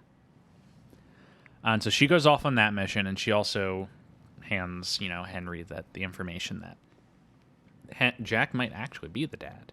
Because what happened was when they checked the blood results, it was Uncle Charlie's blood. It was Uncle Charlie's blood that they gave, not Jack's. And she's like, I believe that Jack is not the father still. This is one of my favorite scenes. But she's like... Because she's like, you might not be the dad, you might. Jack. I don't believe you're the dad. It's like, I don't believe you're the dad, but the fact that you did this means you think you might be. Yes. Which means you definitely slept with a 17-year-old. And that is just despicable to her. Yeah. She does stick around to work on the Picker thing, as disgusted as she is by this. And she does find some dirt on him. That he used to have a cocaine problem. And that's the biggest thing that because people ask him why did he drop out of politics in I think it was the 70s. Yeah. And he said, well, I was hurting in my relationship with my wife and my kids, and my marriage fell apart, but I wanted to stay close to my kids. And we all found out he was just coked out of his mind. Yeah. And that's why he hasn't been in politics a while, and they can end his career with this. They're like, that will shut him out of this race. Yeah. And Libby doesn't want them to use that. Right. Yeah, she doesn't. And this is when she reveals why she was in a mental institution for 10 years. Because she talks about how she shows some old pictures of her, Jack, and Susan back when they were young, working on the McGovern campaign in 72, just being happy and idealistic. And she's like, I had the same job in the McGovern campaign. I was the one who vetted his vice presidential candidate, Tom Eagleton. And this is a real story that happened. Yeah. And then days after Tom Eagleton got picked, it came out that he had been in mental institutions multiple times for episodes, which is not someone you want in the president in the White House. Right. And so they had to fire the vice president and pick a new one, or the vice presidential candidate. And it's considered one of the biggest things that torpedoed the McGovern campaign to let Nixon win his second term. Yeah. And she feels like she was personally responsible for that. And that's why she disappeared for 10 years in her own mental institution, trying to cope with the fact that she failed so horribly. Yeah. And why she's so thorough nowadays. And so she gives them the information. And she's like, you cannot use this. Henry and I have decided this cannot be used against him. This is personal problems. And he says, no, we're going to use it. We're going to publish that. We need to win. And she's like, if you publish this, I'll reveal that you're the dad, that you fake those results. Or not that you're the dad, but that you fake the results. Right. And they're kind of at a standstill. And so she walks off with all the information. Henry chases her out, and they ride home together. And she's like, I spent my life idolizing these people, thinking they were the next best hope for America. Yeah. And then I learned that they're just the cheats and liars, same as everyone else. And she was very discouraged. Yeah. And she drops Henry off. Yep. And the next morning he wakes up to police lights. Yeah. And he goes outside and he sees her truck parked in a ditch. And she's dead. She had shot with herself. Her gun. Yes. She killed herself. And this is based on a real thing that happened. One of the two people who the character is based off of, Vince Foster, who was the lawyer during the campaign and went on to become, deputy White House counsel during the administration, did kill himself due to just depression from the office and the things he had to cover up and quotes he gave covering things up. Yeah. So it's just a tremendously sad situation. Made even more compelling by how good Kathy Bates is in this movie. Yeah. That you really feel her loss. It feels like an impact. It feels like a hit. Yeah, I think you said it perfectly there, that she really sells it in that driving scene. Yes. Where she's just talking about how much I really wanted to believe in these people, and they're they're not. Yeah. They're not the people we think they are or want them to be. Mm. And it makes it even more interesting with Henry because after this incident, he wants out of the campaign. Yeah, he says he wants to quit. He wants out. And Jack speaks at her funeral and seems genuinely heartbroken over her. You don't know how much is crocodile tears and how much is politics, which is what's so good about Travolta's performance at this point and how Nichols has constructed this movie. Right. Is you just have no idea anymore what's real and what isn't. Right. You're like, is he actually upset? Does he not care? And that's just with anything that's going on in this moment. He's thinking like chess instead of life. Yeah. And so he's supposedly guilty about this. Yeah. So he brings the information to Picker himself and hands it off to him. And Picker's just like, this cannot go public. This will ruin my life. I can't. Coke took me years to get off of. I can't have this be brought back. I finally have my family back. And he agrees to withdraw from the race and endorse Jack as a result, just so that because he doesn't want that getting out. Right. And that's when you're like, did Jack just do this just for that outcome? Is this his version of blackmail? That his blackmail is not blackmailing someone so that they'll feel blackmailed? I mean, it is absolutely blackmail, though. Like, even though in the sense of, like, he's not saying, like, drop out or I will release all this stuff. It's that I will release all this stuff, and it's like, I'll drop out before you do that. Yeah. And so it's very slimy. It's very, like, multifaceted. Because on one hand of the stroke, like, if the Stanton campaign does release all this, there could be a little bit of backlash to them. Yeah. And it is almost like a chess move there. Because, like, I always wonder about this. And we're about to talk about something a little bit politically tricky to talk about. A little bit politically tricky to talk about. Well, we're talking about political movies, so now's the time. The Trump Hollywood tapes. Yes. The Access Hollywood tapes. They had those for a while. Those were out. Like, they had those for a while. But the strategic placement of when to put those out was very strategized. And that happens so much with scandals, especially in places like Hollywood and Washington, is like... You have things in your pocket. You have things in your pocket, and things that probably would have been of benefit before only come out at strategic times. Right. It's not about revealing the truth to the public. Yeah. It's about hurting your opponents. Yeah. At the right times. And the reason why I go back to the Trump Access Hollywood tape is for that.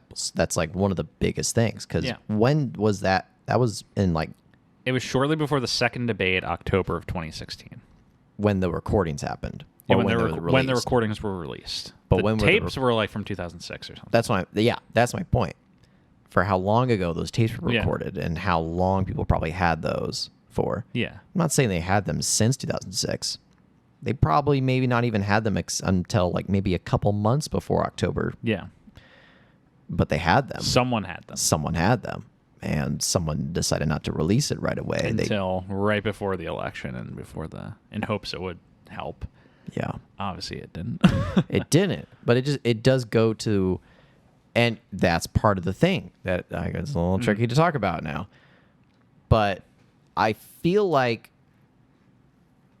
today, and it's not a black and white change. But I do feel like watching this movie and watching a lot of other political dramas and stuff and this kind of movie is I want to just say this kind of movie is like my bread and butter. I love politics. Like I could watch C-SPAN and not be bored for a day. So my only point was like, I feel like me personally, I'm getting tired of the whole, I'm going to reveal shit on you to tarnish you. Yes. And it almost has a reverse effect. Yeah. And I think that's kind of what happened with Trump in some way, because it's also kind of what happened. So, full stop. I'm going to reveal something here. Yeah. I voted for Bernie Sanders. Yeah. I'm a huge Bernie Sanders supporter. Yes. I'm not going to apologize for it. I don't think you have to apologize on this podcast, which has a liberal lean to it. Well, I come from a Republican red state. Yeah. A lot of my family members call me the black sheep liberal of the family. Yeah. Again, I'm willing to say all this on air. Like, it's totally fine. But one of the things I loved about Bernie Sanders was how much the Democratic convention was trying to tear this man down. Because it told me one key thing is that he said he was anti-establishment, and he fucking meant it. He meant it. And you knew that because the establishment was against him. Yeah. And I think that's what's happening in politics today. Yeah. At least I hope and wish and dream. Because for me personally, the dawn of the internet is such a change in terms of how politics is done. Yeah. Because it's so much easier for things to spread now. Yeah. Whatever it is. And it's like whenever I see an opponent get attacked so much by a certain like group or party or affiliation or candidate, it makes me think like, you really don't want this person to win for like some reason. Yeah. And that reason could be right. Yes. I mean, for Trump, it was absolutely right. Release all the dirt you have on him. Release it strategically. I don't give a fuck. But there's a lack of common good being considered in this stuff, and releasing it for the public to know, and more for your own benefit. And I think, I would hope, I wish and dream that we're getting to a point where we're realizing that. And we're getting tired of it. I think movies like this were trying to sound the alarm back in the 90s on it. Yeah. Which might be more hopeless then, that we've been saying this for a while. Yeah. And nothing's really changed. But I really do think with the internet age, the social media age, and our generation, like our generation doesn't watch the news. We're not watching ABC, CNN, like Fox News or anything. We might read a New York Times article on Facebook or Twitter. Yeah. And that's about all the news we're going to get. We get the short snippets and we move on with our day. And like, we get news from so many different sources. And so many different sources of different variations and kinds that it's hard to know what is the objective truth anymore. And so I think, honestly, like, we are kind of coming up to the point where it's make your own mind for the things that matter to you. For some people, that net is large. For some people, that net is small. And I think when it comes to politics, something that a good chunk of the country cares about. Yeah. Our perception, how we receive that, is changing. Yeah. And with that different perception, how we receive information in that realm, that this tactical style of tarnishing hopefully gets old. Rant over. Yeah. And I think the end of this movie actually does speak to your hopes a little bit, and perhaps the opposite way. Because Henry speaks to Jack after he talks with Picker, and is like, I'm quitting. This is so slimy at this point. Like, the political process just isn't for me. I want to go do something that actually matters. And Jack, grabs Henry. He's like, hey, all that kind of stuff. He's like, whatever you say, this is how you make change. This is how you make things happen. He's like, this is the process, like it or not. We can make history in this campaign. We can make history in this presidency. But I need you, and you're going to need me. And he's just kind of selling him on, you got to break some eggs to make an omelet. Yeah. And Henry looks very confused. He doesn't know what to do. Cut to... Fade out to the inaugural ball. Jack has won the presidency, and he's dancing around with Susan at the inaugural ball, and then he goes over and shakes the hands of all of his staff. And we go down the line. We see all the fun characters we've met throughout the movie. We see Daisy. Yeah. And then at the end, he grabs someone's hands and he shakes them, and it pans up, and it's Henry, showing that he stuck around. Yeah. And got Jack to the victory, but at what cost to himself and to his ideals? How much did he compromise to get here? And the movie is pointing more towards the changing character of Henry. Yes. Not Jack. Jack never changed. Henry got corrupted by him. Yeah. It's all about... Henry agreed to compromise his morals and his beliefs. When we pan up and see Henry, it's a different person. Yes. And then it pans up from Henry to an American flag. And I read a review on Letterboxd from someone I follow who just said, this movie ends with the American flag and somehow it's frowning.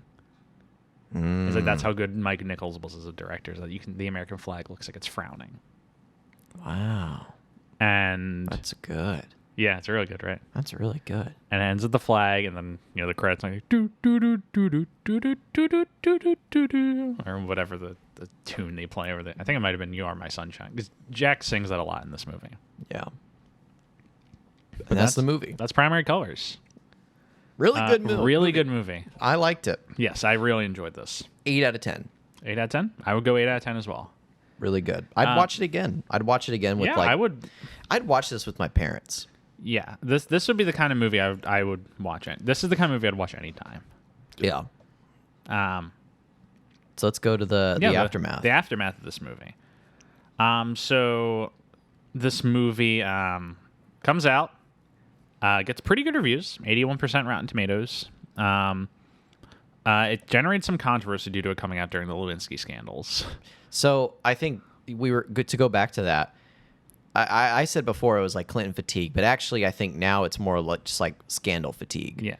That it's more like, oh my God. I think this movie got lost in the shuffle. Yeah, it's like and we're that, already... everyone's watching the Lewinsky news. Yeah. But no one's aware of this movie about Old Discretion's coming out. They're like, oh, that movie where Travolta's playing Bill Clinton. I can watch like hot Bill Clinton news on TV right now. Right. And also it's kind of like for the other side of the coin, which is enough about this Bill Clinton scandal shit. Yeah. You know? And that's kind of where I sort of lean more towards, where it's like... Because, this movie has the tough sell of alienating a Republican audience, because it looks like it's about Bill Clinton. Like, they don't want to see that. Right. But also alienating a liberal audience, because it's a negative portrayal of Bill Clinton. Right. Which makes it a hard sell. Well, and that's why I said from the very get-go, this is a risky pitch. Yes. It's a very risky pitch. And unfortunately, box office-wide did not pay out. This movie cost $65 million, only took in $52.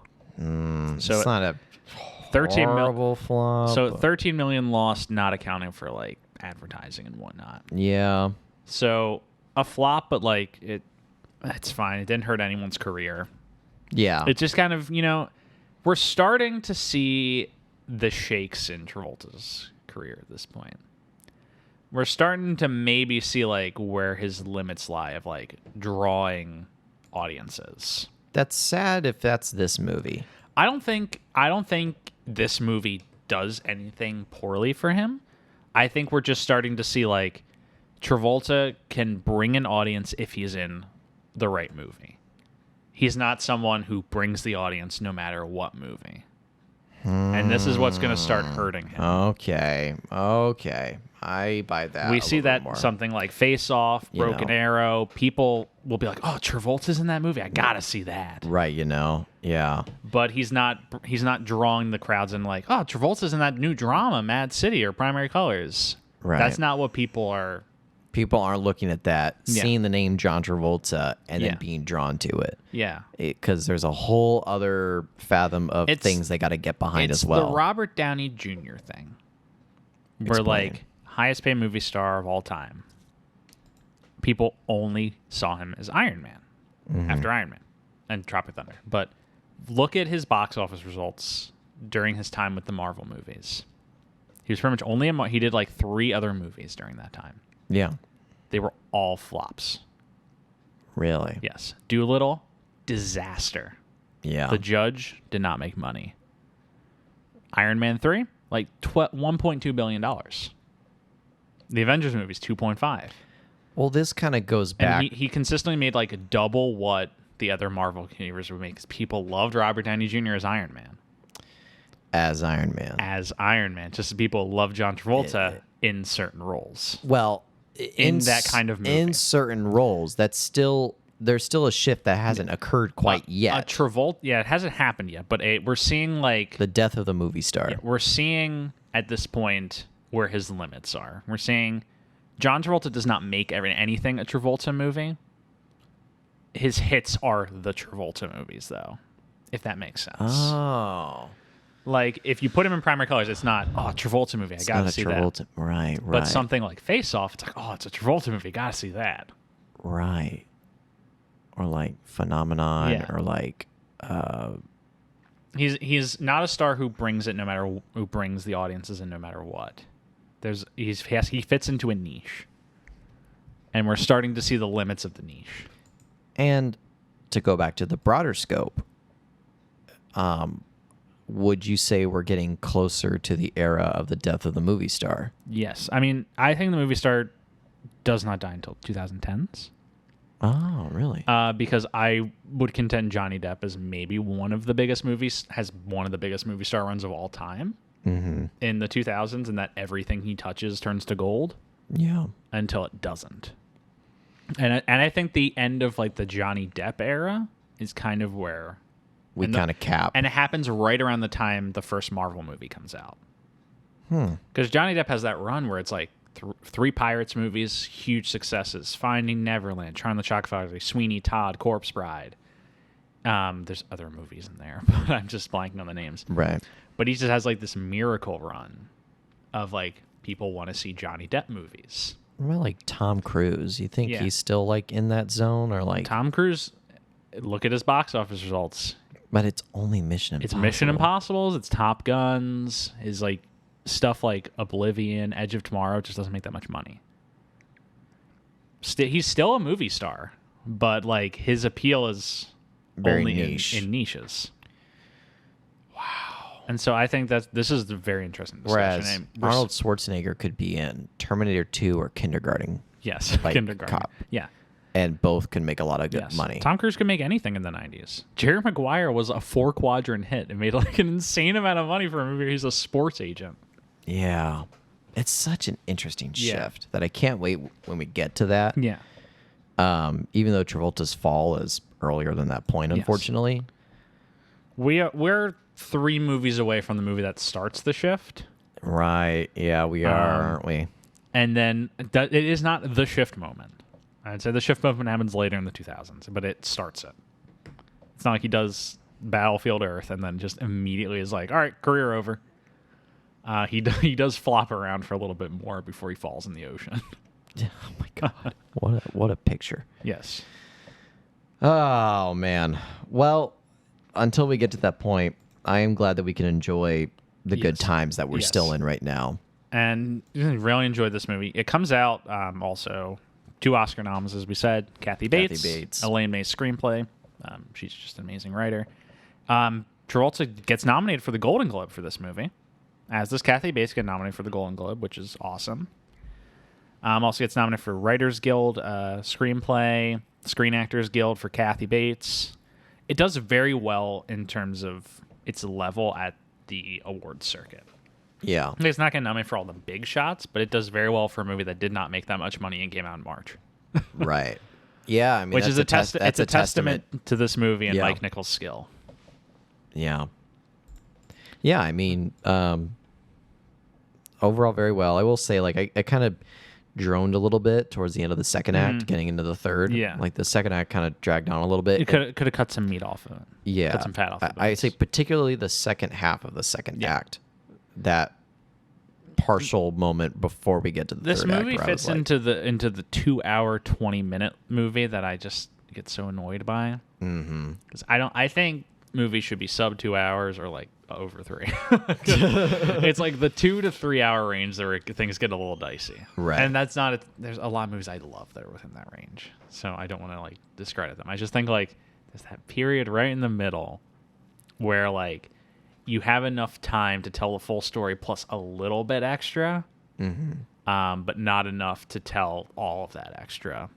Or you should just not tell that extra. Fascinating take. Yes. Yeah. If that makes sense. I mean, like, for me, I would say 80% of my sweet spot's the 90-minute mark. Yes.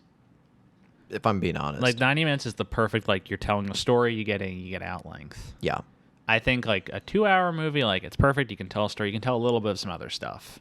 You got some time to drone a little bit. You got some time to play around and, like, explore the characters more. To that point, I was watching Jaws before I came here. Yeah.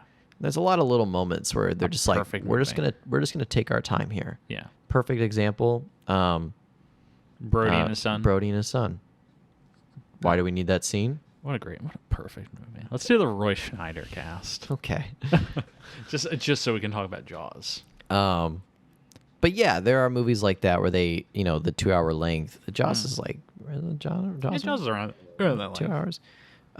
But it has moments where like you kind of get sucked into those moments that aren't particularly well needed. Like you could imagine somebody be like, "Why are we doing? Why?" But they're perfect for the characters, and they're perfect for the moment. Yeah. I agree. E.T. is full of that. Yes, E.T. is full of those moments, which is why I'm gonna back me up before I say anything that's incorrect. But how long is E.T.? It's probably like 2 hours. I think it's over 2 hours, isn't it? What if it turned out it was like a 3-hour movie? Oh, it's not even. It's an hour and 55. Yep, I would say a perfect length for a movie. Yeah, for me, my sweet spot's that hour and a half moment. Like I even thought some of the Avengers movies kind of could have shaved off a little bit. Every Marvel movie could lose 20 minutes. Or not every, but almost every. 2015, yeah. Yeah, like your Age of Ultron. Iron Man 3 is the only movie that could have benefited by being a little longer. Iron Man 3 is a perfect movie. I'll hear no slander against it. How long is Iron Man 3? It's probably like 2 hours, 10 minutes. Something about that. Iron Man 3, 2 hours and 10 minutes. Yeah. Holy fuck. I called it. I could have watched a 2.5 hour Iron Man 3. Full stop. Yeah. I really could have. I could have. Because I just love that movie. Yeah. But, Roger Ebert used to say no good movie is too long, no bad movie is too short. And while as much as I do believe like in what I'm saying, at the end of the day, it all just depends on how the director puts the movie together. Yeah, like we've talked many times where like there have been an hour and a half movies that feel long. Yes, and 3-hour movies that feel short. Right. Yeah. This is a how long was this Primary Colors again? 2 hours 20 minutes. I felt you feel 20 minutes. You feel the 20. I feel the 20. Later. Yeah. Yeah. I felt the 20. Yeah. But either way, it's something I would watch again. Yes. I would definitely watch this again. Yeah. I'd watch it with probably my Republican family. They'd probably cheer it on because it's tarnishing Bill Clinton, but I'd also make the point of like, well, he still wins at the end of the movie. But, whatever. But after this, Travolta goes on to a few more movies, including what we're going to talk about next week. What are we going to talk about next week? Well, Stuart, we're going to welcome the audience.